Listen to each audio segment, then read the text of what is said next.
Well, today we get to have a fun chat with a buddy of mine, Keith Wahl, somebody that is super passionate as I am about the intersection of faith and sport and how everything kind of comes together. Well, you know what, Keith? What I should do is just let you introduce yourself. I'm going to do a bad job. You No. introduce yourself, and then we'll have our conversation today.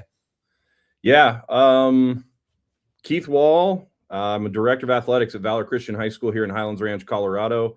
Have been here since the school opened in '07. First of all, I can't wait to dive into some of these questions because there's going to be a testimony element. There's going to be all kinds of good things to this. But I've been intimately involved in Christian ed since 2007, passionate follower of the Lord since '01. But I'm an interesting duck in that I'm a later in life convert. And the Lord's just infected me with the Holy Spirit, lit a fire in me, and man, just getting to really dive deep in this area of faith and sport integration and in that intersection has just been it's been a blessing, and I've gotten to meet some really cool people like yourself. So that's been a fun part of the journey too. Well, I asked Keith to come on today because one of the things I've noticed recently is as coaches, we tend to struggle to be as intentional about faith. And what I'm talking about is even in my experience at Christian schools.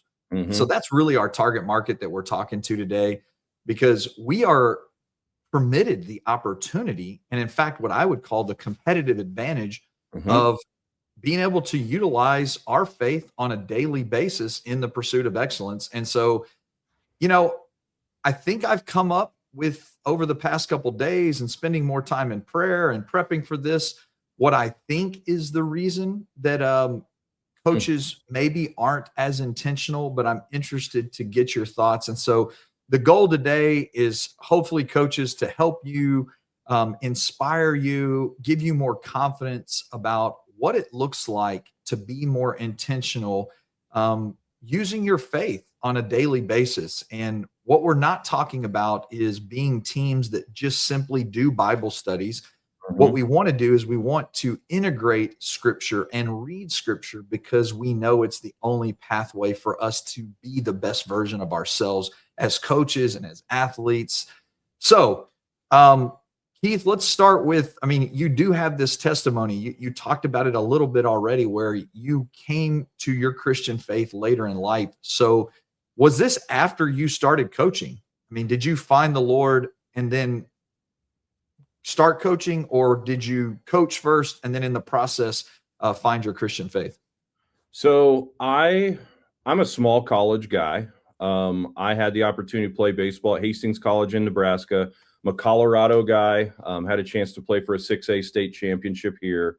I worked in an inner city school for 3 years, so I was doing some coaching as an assistant, and I was assistant football, assistant basketball, assistant baseball, doing all the things, having a Right. good time. Then I got a head coaching job at 27 years old at a brand new high school called Mountain Vista High School. It's a public school. It is literally a mile up the street. And 27 years old, and I was going through a lot of life change. And it was actually the same time where I got the head coaching job and came to the Lord all at the same time. So it's an interesting thing, because what you ultimately have to do is you have to allow for the Lord to wash away all the old, bring in all the new. And I was becoming a head coach in the midst of that transition. And so, yeah, it's just been and man, has the Lord been good to me in terms of bringing unbelievable coaching mentors. I mean, in so many ways, there was a kind of a hotbed of really great Christian thinking and mentors in this area at the time, where I feel blessed to have been a part of a community like that. And just continuing to pursue integration over the course of a number of years.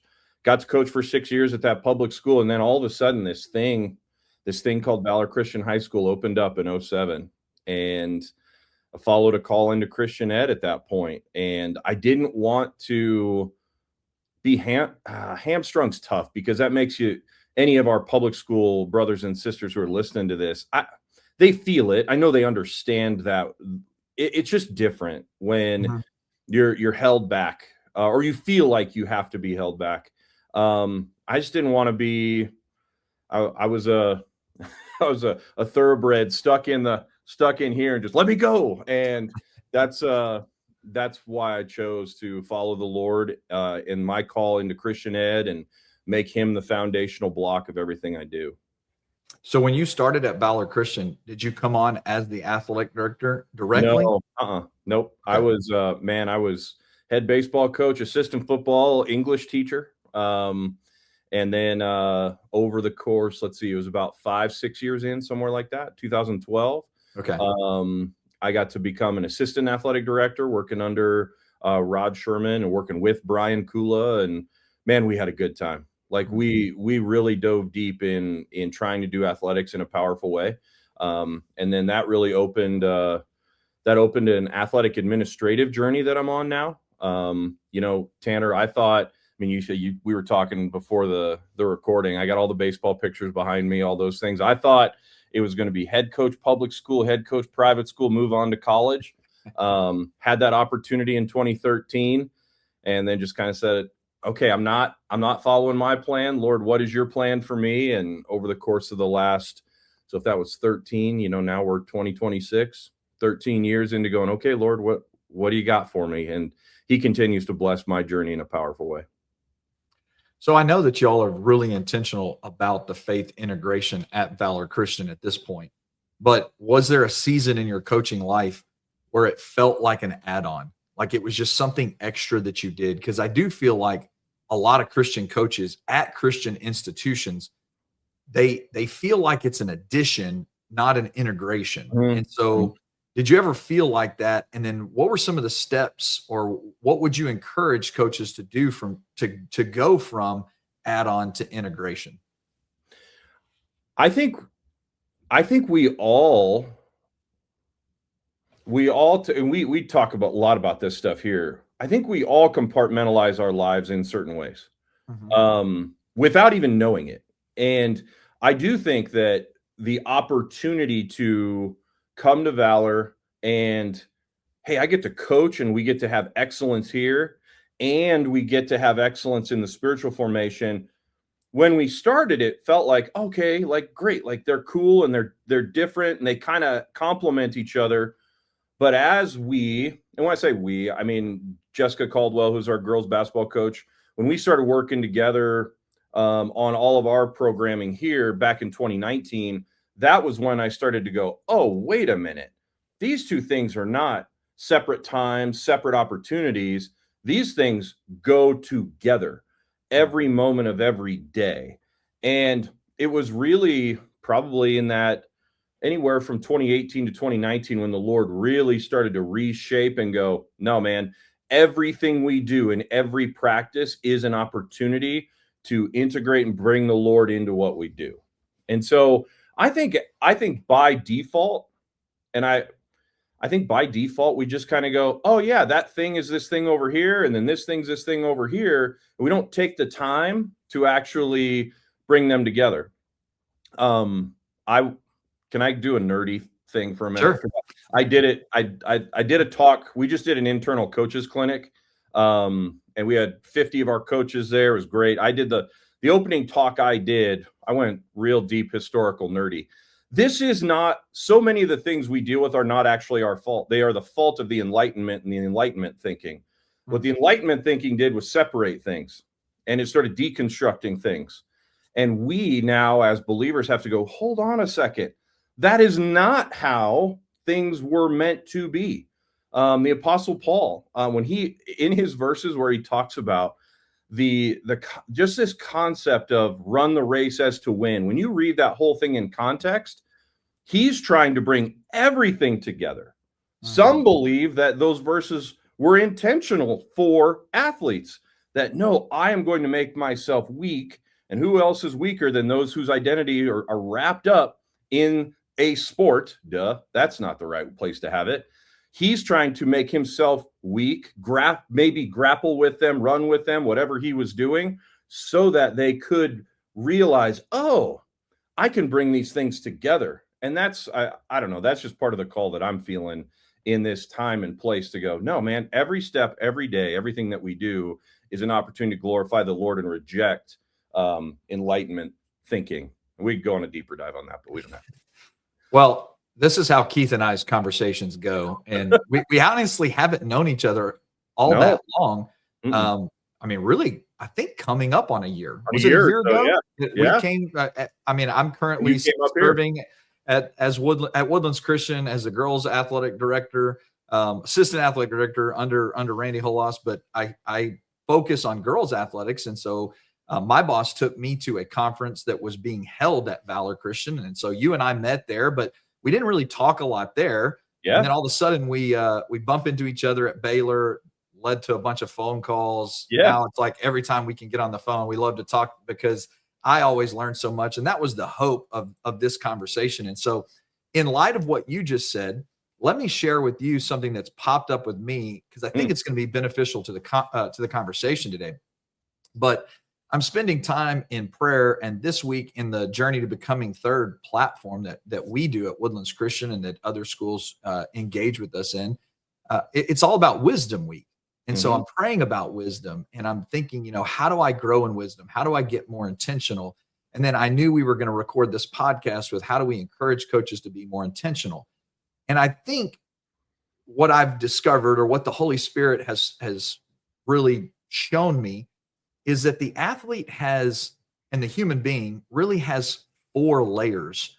But let's just talk about the athlete. So when you think about what makes up an athlete, the first and the most top layer to me is the physical. What we do in the weight room, the speed and agility, that development piece. And that, I'm not going to say it's easy to coach, because I greatly value an amazing strength coach, and we probably both have one, and we know what a blessing it is to have somebody lead in that way. But when I say it's the easiest to coach, it's the most measurable. You get in the weight room, you see change, athletes see change. And so it's easy to jump on board with, hey, if I start going and I commit myself to this, I'm going to see results. The next layer to me is the skill of the sport. And that's what our head coaches and assistant coaches do. It's the dribble, pass, shoot, the double play, hitting, anything, any skill that you think about from sport. And that's probably the next layer of coaching. It's still measurable, maybe not as measurable at times as the weight room, but it's measurable and athletes can see growth. And so it's an easy thing to plug in when we think about our off-season programs. Like, man, we're going to go to the weight room. We're for sure going to work on skills so that we get our athletes better. I think the next layer is the mind. And the mind gets harder, and it's more intimidating. It's less measurable. It's harder to see results. Some coaches aren't as comfortable coaching in that direction. I think by default, we do certain things in all of these layers that kind of pop up. But I think across the board, high school coaches need to spend more time watching, reading about performance coaches and seeing what they do and trying to be more intentional in that area. That would be the third. I would the agree. Last one. Before you go to the fourth, I want to double click on that third one, because that's really good. Because I think you're right. And one of my favorite people in the world, Lucas Jaden, who's been my leadership coach for a number of years. He and his partner, they work with Dave Roberts from the Dodgers and Matt LaFleur from the Packers, and faith-based people trying to do it at the highest level, right? You have to at least engage in a basic understanding of basic psychology. And I'm not nobody's asking anybody to be Sigmund Freud here. I mean, like, we're not trying to go that deep. Right. Have a basic understanding of how the mind works, and that there is scripture to reinforce these concepts. The Lord created us for transformation, personal, spiritual, and we have the opportunity to renew our mind every day. And what does that mean, and how do we go about it? So double clicking on that, man, that's absolutely right. And I can't wait to hear the fourth. Well, before we move to the fourth, I will put in the comments of this when we post it in different places, but do they have a platform that coaches could follow and Yep. read their Yep. work and study their work? Yep. Because Yep. the guy that I would recommend is Dr. Raymond Pryor. I really like him. One of my golf athletes at Woodlands Christian saw him as a performance consultant. There's a ton on YouTube that you Nice. can watch him teach. Yeah. I don't know if he's faith-based. I would love to have a conversation with him because I've read some of his books. And he could be faith-based from a standpoint. Maybe he's a believer. I don't know. So it would be interesting to read some people's work that are doing mindfulness training in light of the gospel. I think that would be very interesting. Well, and I think, and let me also be clear in the business world, they have to go through the back door. I mean, that's John Maxwell. That's all these folks. It's only those of us who know how to translate and then get to engage in the real conversation who go, oh, I know what you're doing. Right. So that's the fun part. But yeah, I mean, I'd love to connect anyone listening to, I think it's Jaden-Jones.com. Rod Olson is he was one of my early coaching mentors. He's another one who's done a lot of faith-based work. So these are just really cool people that are out there, and they're out there, man. They really are. Yeah. And there needs to be, and frankly, there needs to be more of them and more of us. So. All right. So what I said was layer 1, performance, physical, layer 2, skill, layer 3, mindset. And the bottom layer to me is the soul. It's the hardest to reach. It's the place that I think the even average Christian doesn't want to go personally. You know, even the Christian that may be very dedicated to Sunday worship, they show up every Sunday and they have a desire to learn. I think the percentage of people that are moving from that to intentional pastoral spiritual direction is very low. Because it's intimidating. It requires change. And so I think it's important for coaches to get to that level with their athletes, but you also kind of need to be super confident in what you're doing. I think there's simple things you can do, like just love them well. Like, do I care about the eternal nature of my athlete, or do I simply just care about the stat line and how they add to winning and losing? So I think that spiritual, and the example that I'm going to use, if we can get there as an athlete or as a human being, because eventually everybody's going to stop being an athlete and they're going to move to something else that God's calling them to do.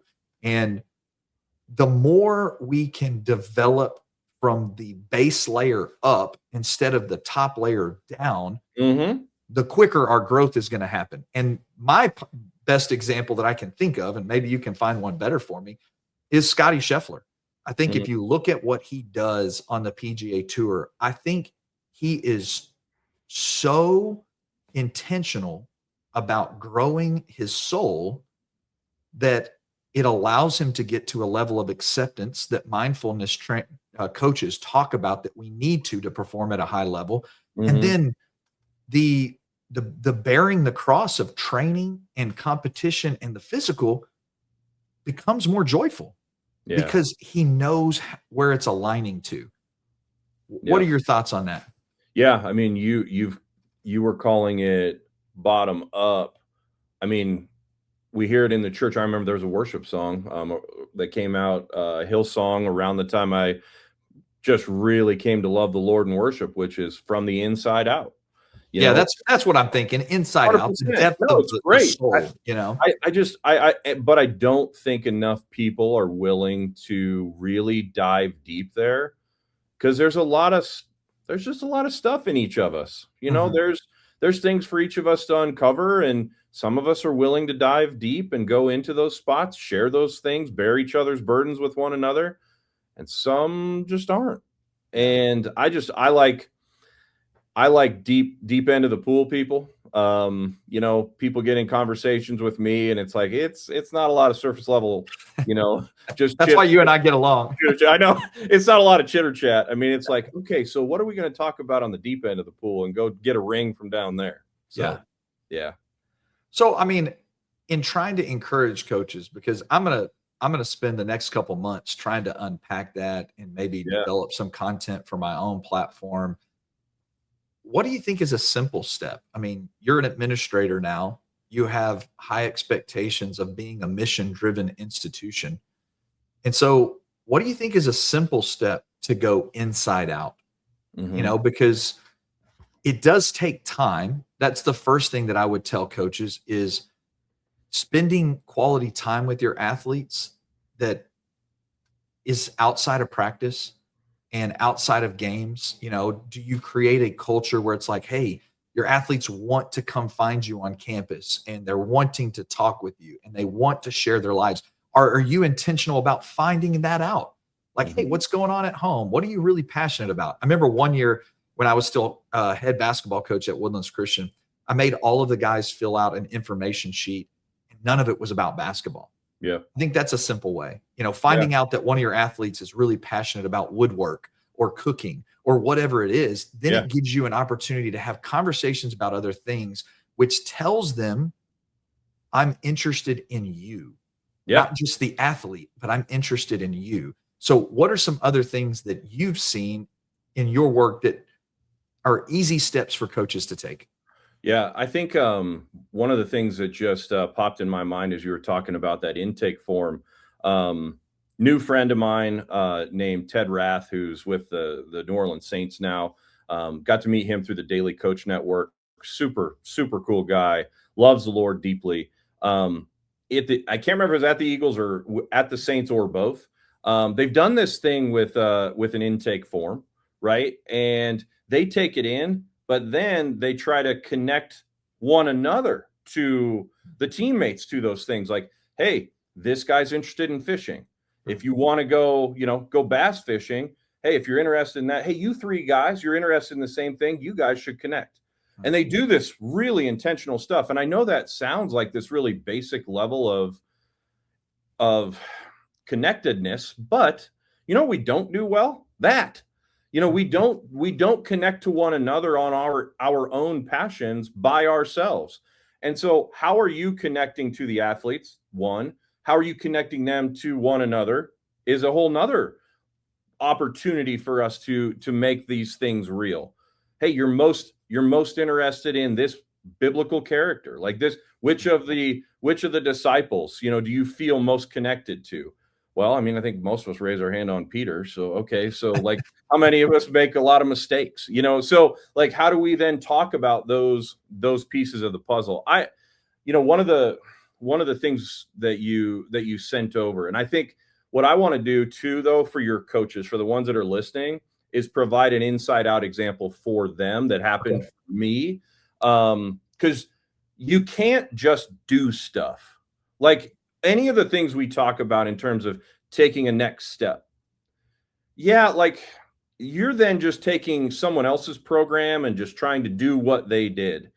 If a coach isn't transformed from the inside out and making a decision to coach a little differently than they have before, it's just going to fall flat. It's just not going to work. And so I'll take you back to a moment. And this was I want to say it was 08 or 09 for me. So early in my Valor journey, as I'm trying to figure out integration stuff. And look, we were blessed here in the early days where we got a chance to go to coaching clinics all over the place. And I went to a bunch of different spots to just get better. And instead of going to clinics, we went to colleges and said, all right, who do we want to connect with? Who do we think are the best of the best? So Mike Anderson was at Nebraska at the time, went to Santa Clara, went all these different places, LSU, and it was a blast. Like we had a good time. We got to learn from a lot of people. Well, one of the people I got to learn from was a household name in pitching and now in quarterbacking, which is Tom House. So I got to go to a clinic, pitching clinic led by Tom House. And it was the best clinic I've ever been to, Tanner. And this is something I'm going to plant this as a seed for us. Like, hey, maybe the clinic model that Coach House put into place was, okay, classroom learning. Then the next day was, you're going to do all the drills, so you're going to do everything physically yourself. The last day was, you're going to teach somebody. And it was like, okay. So now Tanner and I, you and I are going to have to talk about a coach's clinic where Sure. how do we classroom it? How do we do it Yeah. for ourselves? How do we do it with somebody? That could be pretty fun. That's a good 3 days I'd spend with you anytime. Sure.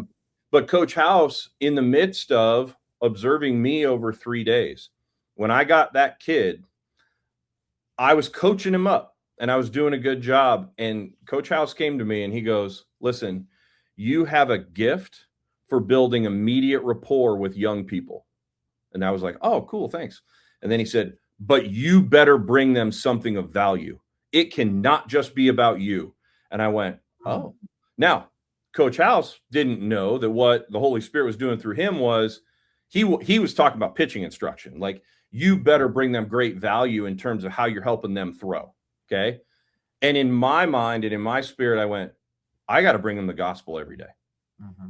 And I went, oh my gosh, like, I've got to figure out how to bring the gospel to the kids in everything that we do. And that's going to be of the greatest value.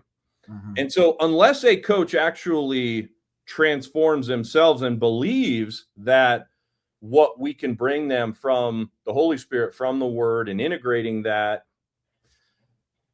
unless they believe that's as great a value as a strength training concept, a strategy to win a whatever fill in the blank game, unless they believe those things to be of equal, or of course spiritual being of greater value, unless they believe that, it's not going to work.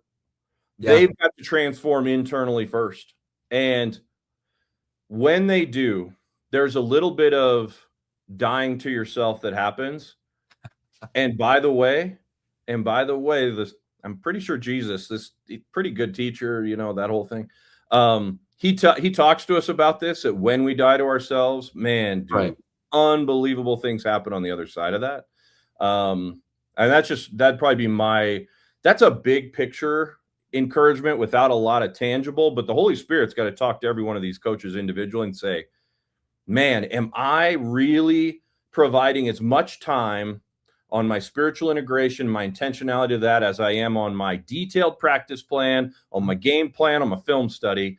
Like, do I know the word myself to that level so that I can bring it every day? So what I'm hearing from you is this, and this is simple but enlightening to me, because what I see as coaches seek excellence in their sports programs is they seek the knowledge of how to grow athletes physically. They seek the knowledge of how to get them better from a skill standpoint. Those are natural. Those are things that coaches naturally do because I think they tangibly see them directly relating to winning, right? I got to have bigger, stronger, faster athletes. I got to have more skillful athletes. And so they go and they seek wisdom in those areas. What we need to do as coaches is we need to be as intentional in our preparation to coach the mindfulness and the spirituality. And then it will become more natural as you plug it in to your off-season programs, to the daily life of your in-season programs. And that's where I want coaches to get. I mean, I think you were dead on. First and foremost, as a coach, where are you at on your journey? And that is not a statement of condemnation. That's a statement of encouragement. We're all in a different place, but we're being formed, whether it's conscious or subconscious. So I'm either intentionally inviting Jesus or a spiritual coach, like a pastor or a coaching buddy that is more spiritual than me, and they're, or whatever it is, or I'm going to be formed by whatever I look at, in the same way that we would tell our athletes. I mean, I said it was Wisdom Week this week for B3rd Athletics. And what I told the girls is, you're growing in wisdom. The question is, whose wisdom are you growing in? Because every time you scroll, you grow. Yeah. So are you being intentional? So that's the first thing that I heard from you is, be intentional in your preparation as a coach, and it will give you more confidence to then be intentional with your athletes. Is that fair? Oh my gosh. Yes. And here's the thing. This goes back to Genesis, okay? And I've heard this talk multiple times in multiple ways from different pastors. I first heard it from Pastor Chris Hodges at the Church of the Highlands in Alabama, Erwin McManus in California. Think what you want about him. I love Erwin McManus. He's awesome, artsy, different. But John Gordon took this teaching and wrote a little book called excuse me, let me just make sure I'm right on this. A little book called The Garden. Yep. So he talks about the two trees. Okay. This is in Genesis. Okay. You got the tree of life and the tree of knowledge. Okay. It's exactly what you just said. Coaches are going to eat from the tree of knowledge over and over and over again, and they're going to miss the tree of life. What does God tell us? Don't worry about the tree of the knowledge of good and evil over here. Don't eat from that tree. Eat of the tree of life, sitting right here. And we don't. We want to fill our minds with, I'm gonna beat this guy on the other side of me by going deeper in knowledge. Well, yeah, until he might be a little bit smarter, or he might be coaching the spirit. And all of a sudden, then there's something different happening over there. And then you're sitting there scratching your head going, what's happening over there that I want? And that's ultimately the goal of any Christian coach, is for people in the secular world and all over looking at you going, man, there's something different about that team. What's different about it? Well, you know what it isn't? It's not about the head knowledge. It's never going to be. It's going to be about something that's happening inside of every one of the people on your team. And that's where you've got to go deep, man. And so as a base level, go get John Gordon's book, The Garden, and you're going to get this introduction and a whole reshaping of the early teachings in Genesis, and go, tree, what tree am I eating from? I got to eat from the tree of life. Sure. So as an administrator now, yep. I'm kind of curious, how are you measuring the mission-driven nature of your coaches? Is it a part of their evaluation process at Valor? So, I would say to an extent, yes. I would say it's probably not a part of the evaluation, though. What we are trying to create are a lot of intentional systems for spiritual growth. And actually, it's kind of hard. I think it's really hard to measure, you're more Christian than this person. I mean, and that's weird. But what we're trying to do now, and you know this, and we've taught a class on faith and sport integration to athletes over the course of the last 4 years. It's been a blast. We've done some chapels, we've done some series on these things, and it's been really impactful, and we've seen a lot of fruit from it. Now what we're going to try to do, we're actually not going to teach the class moving forward. And Coach Jess is in charge of she's our athletic director in charge of spiritual formation. What we're going to do is we're actually going to stipend a coach in every program to be the spiritual advisor. And we're going to use that word instead of chaplain, because chaplaincy comes with some different connotation. We're going to go spiritual advisor that is going to be accountable to Coach Jess in the formation efforts in every single one of the programs.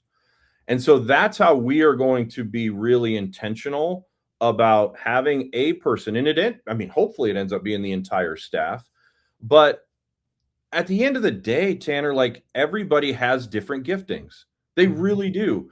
I'm going to be able to integrate, if I take a team, baseball, softball, whatever sport it is, I'm going to integrate like this. It's going to take other coaches longer. So why not put that in the hands of somebody who's gifted in that area and watch how that ultimately raises the tide of everybody? Can I encourage head coaches real quick? Please. Because I agree with you. Everybody has different giftings.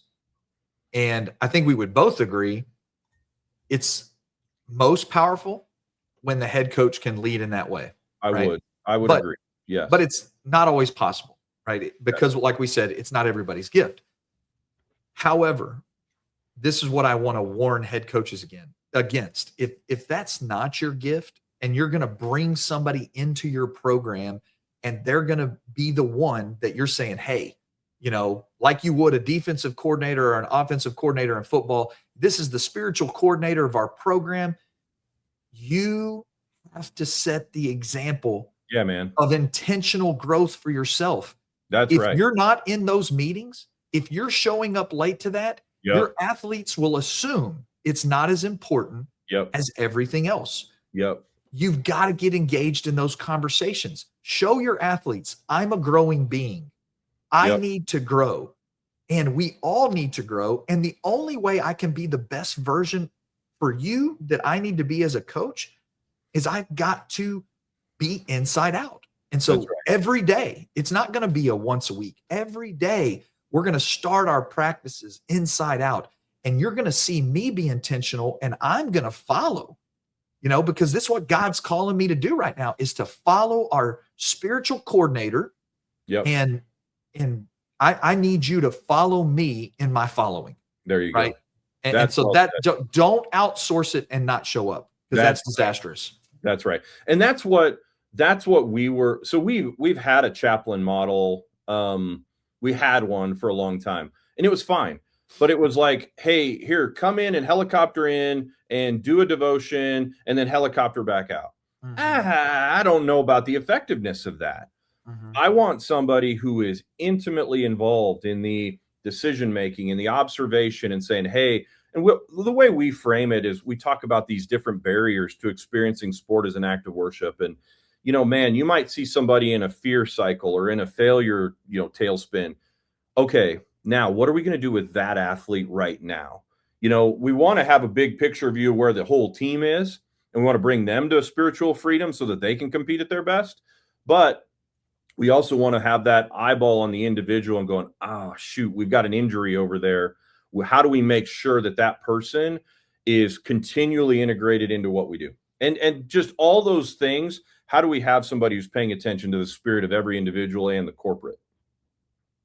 Well, give us a story real quick that just would be a positive story of an example that you've seen where, you're integrating faith and sport and something amazing happened. And it doesn't have to necessarily be about winning. Actually, I would prefer that it's not, that could kind of inspire some coaches that are like, man, I want to do this.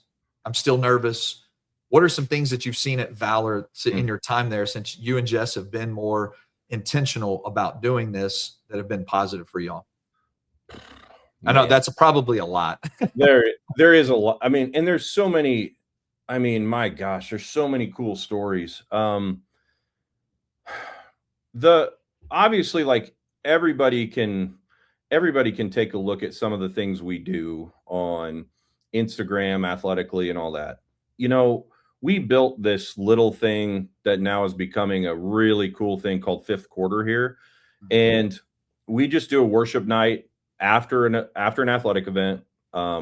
We did it after a football game in the fall, and we do it after a soccer lacrosse game in the spring.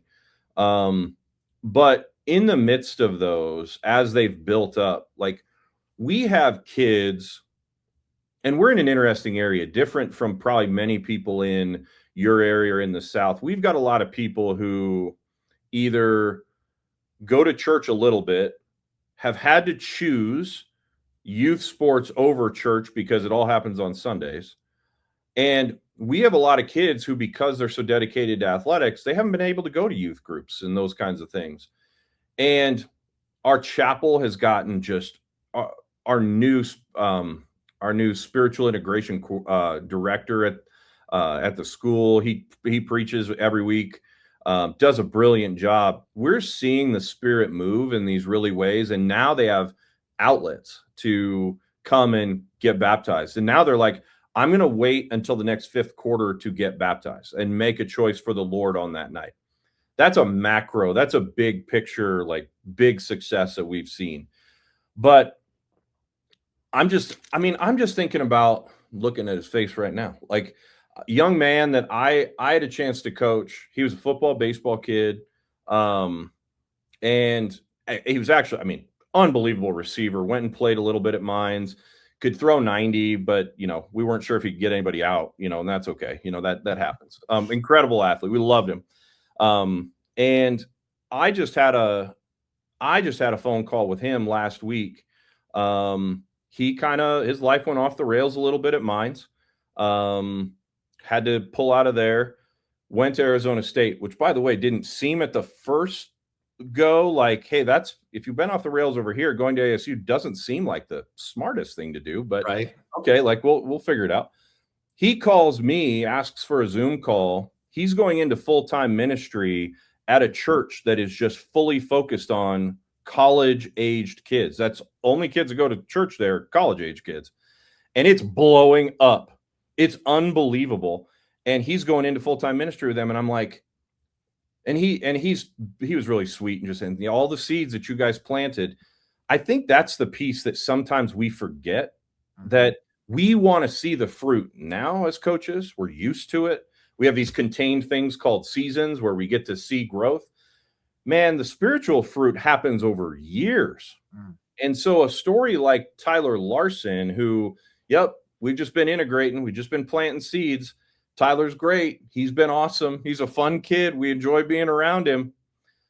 Okay, what happens now when he leaves our nest? Well, gosh dang, you let go of him, let him go to the Lord, and all of a sudden he's going into full-time ministry. Are you kidding me? Like, what kind of story is that? Like, we got kids choosing to be baptized. We also got kids who are choosing not to do anything spiritually. I mean, that's 100% true, right? Yeah. But all these different opportunities we have to feed into people, they just come back in spades. And when you really focus on the spiritual first, I mean, I'm doing premarital counseling for one of my former players on the same team. Get to perform his wedding ceremony this summer. Like, guys, that's the good stuff. Just focus on the right things. And by the way, I'm not bad as a baseball coach. Like, I know how to help. I know how to help kids get better in a game. But man, do I love this stuff, and they love that they can come back to me. You know, I get to go down. I mean, who gets to do stuff like this? Like, I get to go down to the University of Texas, get around one of my guys he's a Buster Posey award nominee going into the season at UT. Like, who gets to do that? Like, right. And ultimately, like, I think that's the kind of fruit every coach wants, but they go about it by trying to fill their heads with knowledge, not by feeding their spirit. And doggone it, man, when you do it over here, when you do it this way, the payoff is unbelievable. And I don't know. I just think at some level it boils down to coach motivation. What do you really want to do? And you're just going to find that the tree of knowledge is just limited. Like, there's all kinds of new cool stuff, and you can doom scroll yourself to death. And yeah, I can learn anew and implement all these things. Man, do the same over here with Jesus and the Spirit, and then watch what he does with your coaching life. It's unreal. Yeah, I 100% agree with you. I think that's the goal is, for me, part of my goal is, how do I inspire more people to grasp that? Because for me in my coaching journey, that's what made the biggest difference is, you know, I had the same similar goal as you. I wanted to be a small-time college coach. And I thought if I did these things, you know, if I stacked it up, and even recently, because I've been challenged by certain things in my own life, and the cross at times gets heavy that God asks you to bear. And I even asked my wife recently, like, what was wrong with the plan that I had? Why did God not say yes to that plan? It made more sense in my head, you know, but I think if you spend more time with him, if you can get to a place of complete surrender where you're like, Lord, I have my plan, but I don't want my plan. I want your plan. And I'm okay not seeing the tangible results of every kid that I coach. My job is to spread the seed there, and you will bring the fruit to harvest in your time. But what I want to encourage coaches is, don't get trapped in the physical and the skill mode because you get to see the fruit. The fruit that is better to harvest, that may not be for 9-10 years after you, is the fruit that God really wants you to sow. Like, he wants you to get into that farm and go, you know what? I'm going to do this, the rest of this is going to become easy. And we're not talking about choosing between excellence in sport Right. or excellence in faith. We're talking about both. I Yes. mean, the best way to become excellent, and in fact, I say it this way: excellence in the absence of God can never be excellent. Mm-hmm. You could be really, really good, and we've Yep. seen that in human history. Yep. But if you really want to be your best, you can't do it absent of the creator who knew you before he formed you in your mother's womb. That's Like, right. it's not possible, you Yeah. know? And to add to that, one of the questions that you posed coming into this was, what forced you to grow? Mhm. And I think the word is an interesting thing because it's here, it's tangible. I can look at it. You want to know what's going to force you to grow?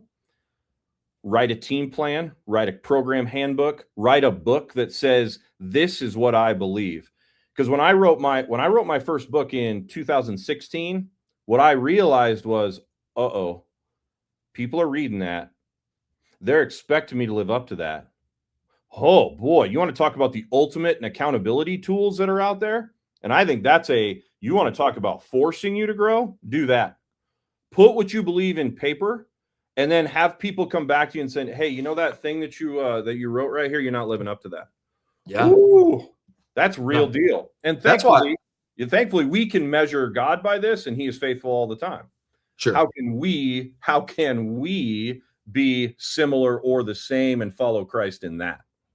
I think that's why I encourage all coaches to have a working coaching philosophy, Yeah. because Yeah. it will change. And I think it's something you should revisit every year, Mm-hmm. and maybe take a 1-day retreat on, even if it's just by yourself with the Lord. Yep.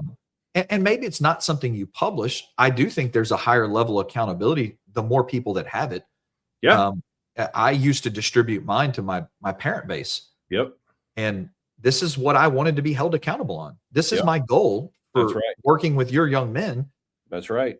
I need to be okay with parents at times saying, "Hey, you said you were going to do this, Uh-huh. and I'm not seeing it." And sometimes I think as coaches, and I know if I brought my direct boss on here, sometimes as head coaches specifically, we get territorial, and we can get into a mode where nobody's really allowed to tell us we're wrong. Yep. And that is a dangerous place to be. And Yep. so Randy will always challenge us and say, "Who's allowed to tell you you're wrong?" Hmm. Even as a head coach, like, Hmm. yeah, I may not know the most about this specific sport, but who's allowed to tell you you're wrong? Hmm. And if you don't think it's your boss and the person who made the decision to hire you, you need to revisit that idea, because it is. I mean, so for me, if I'll let you answer. Mine is real quick. The Lord is allowed to tell me I'm wrong. My Mm-hmm. wife is allowed to tell me I'm wrong. Mm-hmm. My boss is always allowed to tell me I'm wrong and to challenge me, because that's how I grow, right? And I want my friends to feel that. I used to tell my athletes, show up, schedule some time with me, and if you think I'm wrong, I want to know, and Yeah. I want to know why. And Yeah. that's okay. Like, being Yep. vulnerable in that way does not make you weak.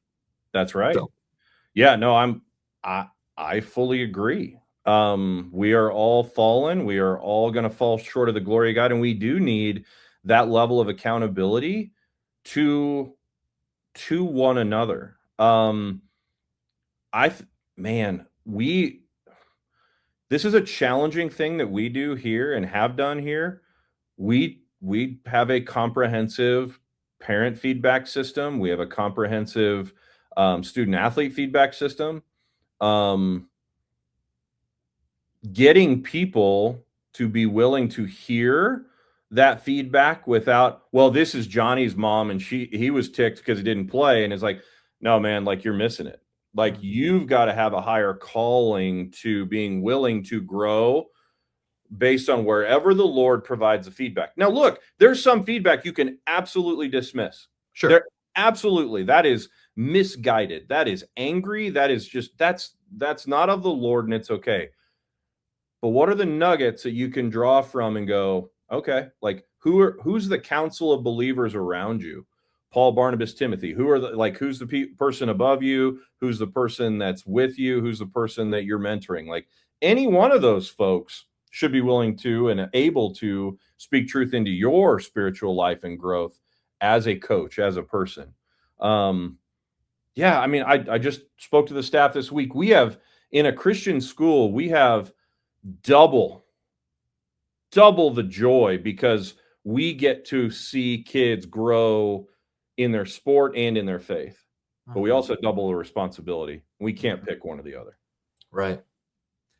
Well, let's wrap it up. I mean, how do we summarize our teaching points today? How do we summarize anything that you and I talk about over the course of an hour? That's a tough one. Well, I mean, I think when the encouragement today was, how do we get coaches to be a little bit more intentional in the same ways that they would be with the things that are more tangible, like the physical and the skill development, the X's and O's. The first thing I heard you say was intentionally seek wisdom in the right areas, the tree of life. And so what are you doing as a coach? That would be my challenge, is what are you doing as a coach right now to grow in your own journey? Like, how are you being transformed? I would say, how are you becoming more third so that you can train people to be more third? So seek wisdom, find a conference. Tanner, I got to ask a question because I was asked this question. And I think this is an interesting one. People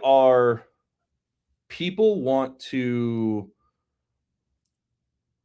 talk about our society and how it's all going down the drain and all that kind of stuff. That's all fine. But we have moved quickly from Christian to post-Christian to pre-Christian. What that means is we don't have the learning mechanisms, the concept of church history, biblical history of how all this stuff came to be and came together. We have coaches who have no idea where to start.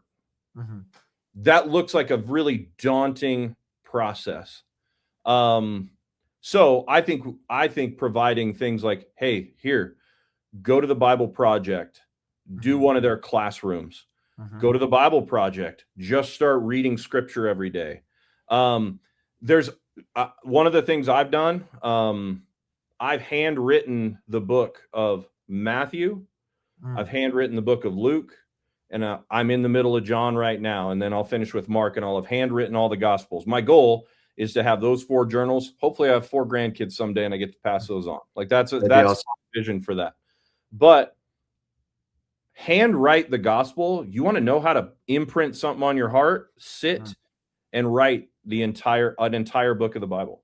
Like, you don't need any special pad for that, a special journal for that. But we need to help them continue to start a journey because we are fully pre-Christian in our society now. We have people who have no idea how to even begin a spiritual journey. And that's an important thing for us to remember. I would agree. My pastor would call it, we're back in the apostolic age. Preach. And we used to live in Christendom. That used to be a thing that existed in America, but we're quickly back into the age where even in our own communities, even in our own Christian schools, we have to get out and we have to evangelize and we have to teach the gospel in a way. And as a coach, it's okay to be where you're at. The question is, are you willing to be formed? That's what I always ask coaches. Are you willing to be formed, and are you comfortable with what that looks like? In the same way that if I have not been running for a while or lifting in my adult life, when I go back to it, it's going to hurt a little bit, right? I'm going to get sore. It's going to hurt a lot. It's the same in our spiritual journey. When I've been distracted in the world and I've gotten kind of away from the Lord, well, when I come back to him in a more intentional way, there's going to be some wounds that have to be healed. And all of those wounds, by the way, are my own doing. The Lord has to heal them, but I have to allow him to do it. And so be comfortable getting uncomfortable, as John Wooden used to say. You bet. So you bet. Closing thoughts, Keith. I hope this was beneficial to people. This was just me and you chatting like we always do. But what are any closing thoughts that you got? I think just as that wrap up, that encouragement, how can you grow to the point where you see every little element of practice or a game through an integrated lens? Don't separate them. Devotion time, spiritual time, practice time. When everything becomes faith first and faith intentional, and you start to see the games you coach as a spiritual exercise, the living out of the word, as James 1:22 says, don't just read the word, do the word. Man, the more intentional you can be at spending minutes, hours over here on the spiritual, as much as you do on the obsessive game plan to go beat X team on a given night, man, as soon as you start doing that, you're going to see the two things connect, and your coaching life is going to benefit from that. Amen. All right, Keith, we appreciate you. Thanks for being here. Yeah, you bet. Thanks for having me.